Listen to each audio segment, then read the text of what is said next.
हरे कृष्णा। आप सभी को स्वागत है सिंपली नान शास्त्रा में। तो आज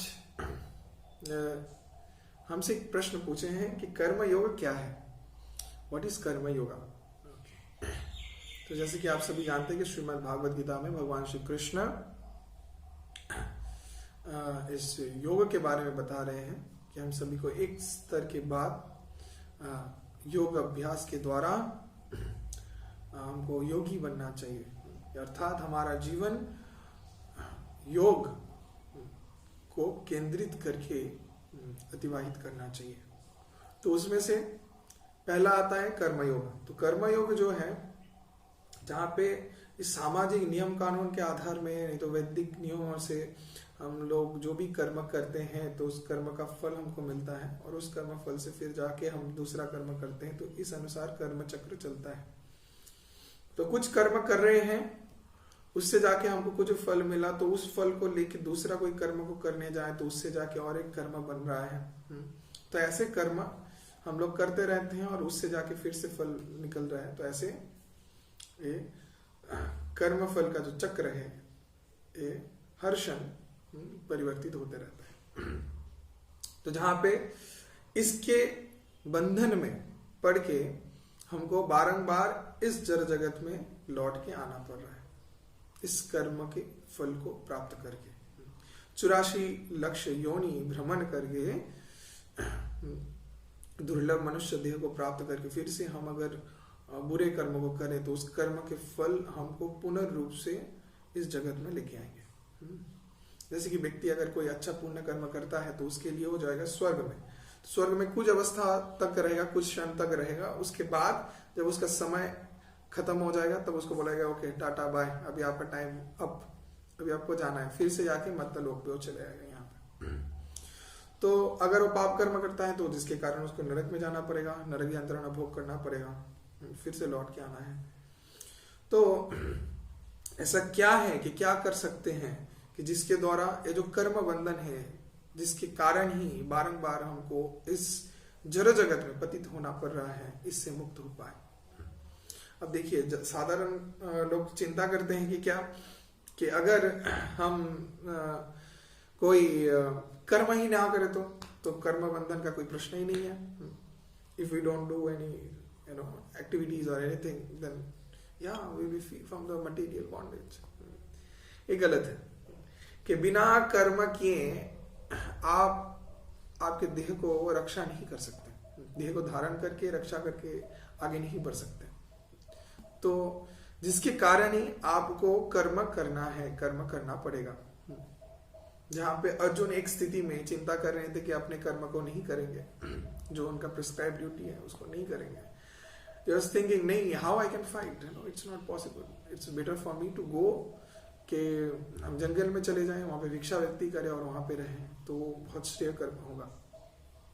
तो भगवान श्री कृष्ण उनको उपदेश दिए, उनको समझाएं कि तुमको जो वैदिक शास्त्र में जो निर्देश दिया गया हुआ है उस अनुसार हमको कर्म करना चाहिए। जैसे गुरु आदेश प्रदान करते हैं, शास्त्र हमको जो शिक्षा प्रदान करे, जो भगवान की मुख्य वाणी है, तो उसको सुन के अगर उस अधीन हम कर्म को करेंगे तो हम इस कर्म फल के बंधन से मुक्त हो सकते हैं। तो भगवान ऐसा सोल्यूशन अर्जुन को दिए। तो जिसके लिए बोल रहे हैं कर्म तो आपको करना पड़ेगा, ऐसा नहीं कि आप कर्म छोड़ के भागोगे, कर्म करना है। ठीक है, तो कर्म करेंगे तो कर्म करने से क्या होता है, कर्म फल हमको भोग करना पड़ता है। अब कर्म फल ऐसा भी विषय बताया गया है जहां पे कि देखिए बहुत अद्भुत है। अभी जहां पे श्रुति शास्त्र में 5 प्रकार के विषयों के बारे में बताया गया है जो कि पाप है। तो जाने अनजाने में हमारे से काम होता है, तो हम लोग जानते कि पाप हम लोग कर रहे हैं, लेकिन इसको निषेध किया गया है। सिद्धि शास्त्र में बताया गया सबसे पहला कि कहीं पे खुजलाना वो नहीं चाहिए हमको। फिर दूसरा, कहीं पे घर्षण करना, जोर जोर से घिसना, तो नहीं चाहिए। फिर आग को जलाना, ये हमको नहीं करना चाहिए। फिर कहीं पे पानी डालना, ग्लास से लेके कोई पात्र में पानी डालना, ये नहीं चाहिए, एक पाप होता है। और पांचवा जो है कि गृह को साफ करना, घर को साफ करना, ये भी पाप होता है। तो अभी आप बोलिए हमको कि कितना भयंकर, ये तो अद्भुत है बहुत कि ये सब पाप है तो कैसे जिए। हाँ, ये तो हम लोग रोजाना करते हैं। हाँ, तो रोजाना हम लोग पाप कर रहे हैं। हाँ, ये पाप है। अब क्यों ऐसा बताया गया है कि ये सब करने से बहुत प्रकार के जीव हैं जिनका हत्या हो रहा है, जिसके कारण एक पाप कर्म है, और इस पाप के कर्म को आपको फल को भोग करना पड़ेगा। तो श्री शास्त्र में ऐसा बताया गया है। लेकिन तब क्या करें, अगर कर्म तो करना ही पड़ेगा। आप जैसे बोल रहे हैं देह को धारण करने के लिए, अगर कर्म करें तो उसका कर्म का फल ऐसा पाप होता है, तब इससे कैसे बचे कि कर्म ना करें, ऐसा नहीं हो सकता। और कर्म भी करेंगे तो कर्म का बंधन हमको पकड़ लेगा। तो ऐसा कोई उपाय जिससे कर्म को करेंगे लेकिन कर्म के बंधन के चक्कर में नहीं पड़ेंगे, तो उसके लिए क्या कर सकते हैं? तो उसके लिए भगवान श्री कृष्ण क्या बता रहे हैं, और अर्जुन को उपदेश दे रहे हैं कि यज्ञ अर्थ कर्म नो नेत्र लोकायं कर्म बंधन तदर्थं कर्म कौन्तेय मुक्त संग समाचरा। के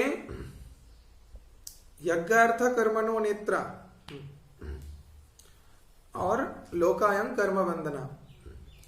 तो तुम जो कुछ भी कर्म यज्ञ आदि संपन्न करोगे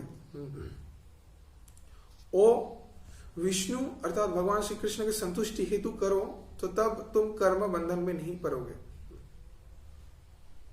तो अगर तुम अपने स्वेच्छा के लिए, अपने संतुष्टि के लिए करोगे, तो वो तुम्हारे कर्म का जो बंधन है तुमको बांध के रखे और तुमको इस बारंबार जड़ जगत में पतित करे। लेकिन अगर तुम कोई भी कर्म करते हो विष्णु की संतुष्टि हेतु, कृष्ण की संतुष्टि हेतु, तब निश्चित रूप से ही वो कर्म का जो फल है वो तुम्हारे जड़ बंधन का कारण नहीं बनेगा। तो ऐसा उपाय साक्षात भगवान दे रहे हैं। तो इसीलिए ऐसा नहीं कि हमको नहीं कर्म करना है, हमको तो कर्म तो करना ही है, और साथ ही साथ कर्म के बंधन के प्रभाव से भी मुक्त होना है, जिसके कारण एकमात्र उपाय भगवान साक्षात प्रदान कर रहे हैं कि भगवान के संतुष्टि हेतु ही हमको कर्म करना चाहिए। अगर हम खाएंगे, कुछ पका रहे हैं, तो भगवान के लिए वो बनाना चाहिए। भगवान को पहले अर्पण करेंगे, फिर जाके खुद ग्रहण करेंगे, तो ये हमारा कर्म बंधन नहीं बनेगा, जिसके कारण हमको कष्ट प्राप्त नहीं करना पड़ेगा। और अगर हम अपने संतुष्टि के लिए, अपने इस देह को भोग करने के लिए, अपने इंद्रियों को तृप्त करने के लिए करते हैं, तो ये हमारे दुख का कारण बनता है। कोई भी कर्म हम लोग कर लें, अगर भगवान को केंद्रित रख के भगवान के संतुष्टि हेतु उसको करेंगे, इसको चिंता में भी रख के अगर कोई भी कर्म को करेंगे, तब निश्चित रूप से उस कर्म के फल को हमको भोग नहीं करना पड़ेगा। तो ये जो प्रोसेस है, दिस इज कॉल्ड कर्मयोग। तो कर्मयोगी जो व्यक्ति होते हैं, तो वो लोग बहुत बुद्धिमान होते हैं। वो लोग जो भी कर्म करते हैं, जो कुछ भी करते हैं, एकमात्र भगवान के संतुष्टि हेतु ही करते हैं। तो ऐसा ही हमको करना चाहिए। ऐसा करके जो भी कर्म हम लोग करेंगे, तो निश्चित रूप से उस कर्म के बंधन के प्रभाव में हम लोग नहीं पड़ेंगे, और यही होता है स्मार्टनेस। जहाँ पे भगवान बोल रहे हैं कि भोक्ताराम यज्ञ तपसाम सर्वलोक महेश्वरम। तो भोक्ताराम यज्ञ तपसाम सर्वलोक महेश्वरम, तो एकमात्र भगवान ही परम भोक्ता है।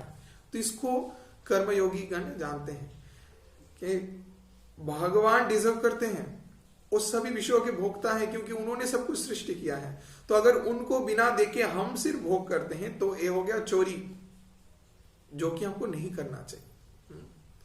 तो सब कुछ भगवान के विषय को भगवान को अर्पण करो, और भगवान की कृपा के द्वारा जो कुछ भी हमारे जीवन में थोड़ा कुछ मिला है, उससे संतुष्ट रहो। तो हमारा कर्तव्य है भगवान के प्रति विधान के लिए कर्म करना, तब हम जीवन में सुखी रह सकते हैं, शांति से, आराम से रह सकते हैं। और जो भी कर्म करेंगे, हमको चिंता नहीं करना पड़ेगा कि उसका कर्म का फल को हम बहुत कठिन से अवस्था से उसको भोग करने वाले हैं, और जिसके कारण फिर से हमको शायद पतित होना पड़ेगा इस जड़ जगत में, और अनंत रूप से कष्ट को प्राप्त करना पड़ेगा। तो हम लोग बहुत ही निश्चिंत होकर रह सकते हैं अगर भगवान के चरण के आश्रय को ग्रहण करें और सभी कर्म सिर्फ और सिर्फ उनके संतुष्टि हेतु करें।